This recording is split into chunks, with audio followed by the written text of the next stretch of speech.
ಚಳಿಗಾಲದಲ್ಲಿ most common skin problem ಏನಂದರೆ dryness.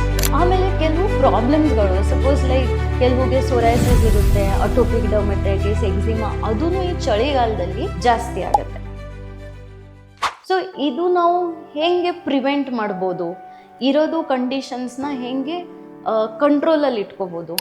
ಒಂದೇನಂದರೆ ನಾವು ಅರ್ಥ ಮಾಡ್ಕೊಳ್ಬೇಕು ನಮ್ಮ ಸ್ಕಿನ್ ಹೇಗಿದೆ ಅಂತ. ಇವಾಗ ನಮ್ಮದು ಸ್ಕಿನ್ ಡ್ರೈ ಇತ್ತಾ, ಸೊ ಅಂಥ ಟೈಮ್ನಲ್ಲಿ ಆದಷ್ಟು ನೀವು ಒಂದು ಸ್ವಲ್ಪ ಫುಲ್ ಡ್ರೆಸ್ ಹಾಕ್ಕೊಂಡು ಓಡಾಡಿ. ಗಾಳಿಗೆ ಚಳಿಗೆ ಸ್ಕಿನ್ ಎಕ್ಸ್ಪೋಸ್ ಆದಾಗ, ಕೂದಲು ಎಕ್ಸ್ಪೋಸ್ ಆದಾಗ ನ್ಯಾಚುರಲ್ ಆಗಿ ಸ್ಕಿನ್ನು ಡ್ರೈ ಆಗುತ್ತೆ. ಚಳಿಗಾಲದಲ್ಲಿ ತೇವಾಂಶ ಕಮ್ಮಿ ಇರುತ್ತೆ, ಹ್ಯೂಮಿಡಿಟಿ ಅಂತೀವಿ ಅಲ್ವಾ, ಅದು ಕಮ್ಮಿ ಇರೋದಕ್ಕೆ ನಮ್ಮ ಸ್ಕಿನ್ನಲ್ಲಿರೋದು ತೇವಾಂಶ ಈಚೆ ಹೋಗುತ್ತೆ. ಸೊ ದ್ಯಾಟ್ಸ್ ವೈ ಅದು ಡ್ರೈನೆಸ್ ಜಾಸ್ತಿ ಆಗುತ್ತೆ. ಸೊ ಪ್ರೊಟೆಕ್ಟಿವ್ ಕ್ಲೋದಿಂಗ್ ಯಾವಾಗಲೂ ಹೆಲ್ಪ್ ಆಗುತ್ತೆ. ಆಮೇಲೆ ಬರೀ ಅಷ್ಟೇ ಅಲ್ಲ, ಯೂಶ್ವಲಿ ನಾವು ಸ್ನಾನ ಮಾಡಬೇಕಾದ್ರೆ ಚಳಿಗಾಲದಲ್ಲಿ ಏನು ಮಾಡ್ತೀವಿ, ತುಂಬ ಬಿಸಿ ಬಿಸಿ ಸುಡೋ ಅಂತ ನೀರು ಉಪಯೋಗಿಸ್ತೀವಿ.